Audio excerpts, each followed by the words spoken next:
So what you saw there in the last clip was my fuel pump not keeping up, and it was losing pressure.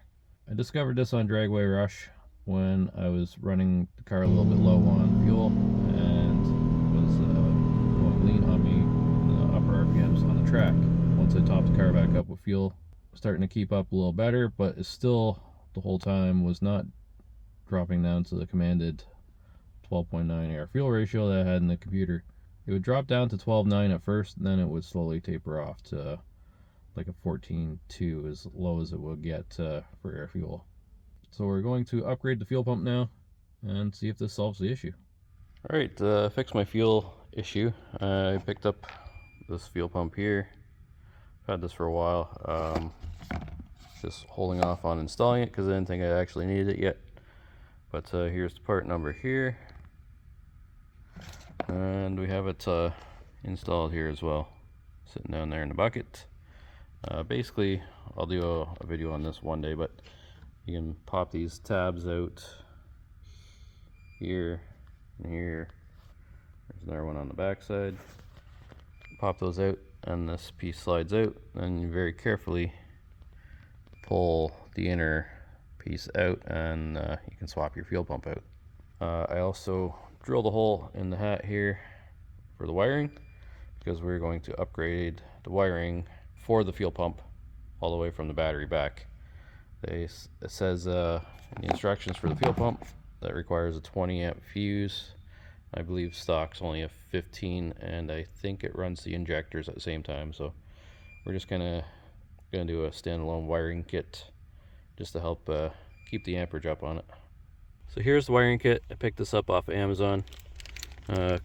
Comes with a roll of wire, basically I think it's a 10 or a 12 gauge. I believe it's 10 gauge actually. It says right here 10 gauge. I run from the battery all the way back. It's got a separate relay, and here's the instructions here. It's a nice little kit. I'll try to put a link in the description below. Alright, so I got the fuel pump all reinstalled here. Got some ends on the wires.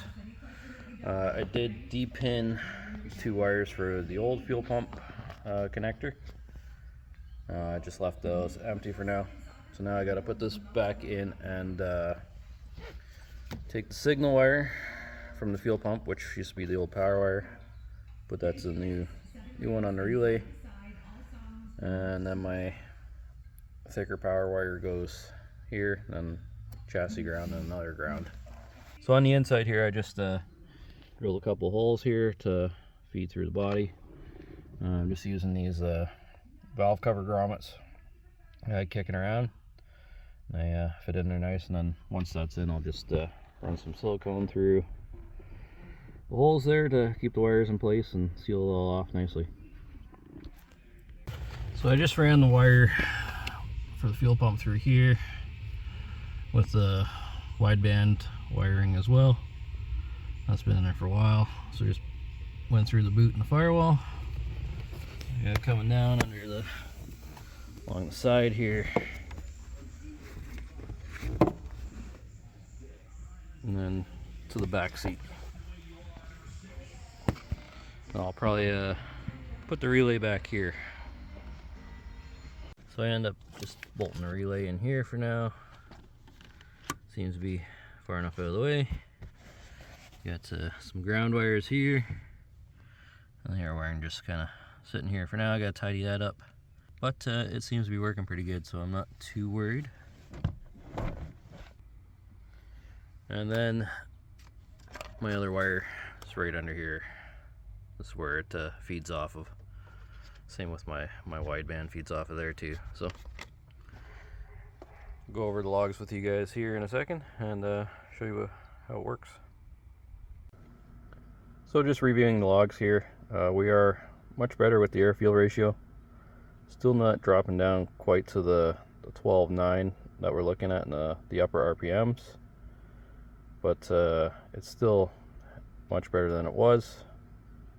We were thinking maybe it could be the injectors or something that are maybe a little bit dirty. I'm thinking part of it's the tune from trying to tune it before with the fuel pump not keeping up. Might have screwed some stuff up, so We'll mess around with that, and I'm probably going to be changing the injectors, even though these ones are only hitting about 70% right now. This is where they seem to be maxing out.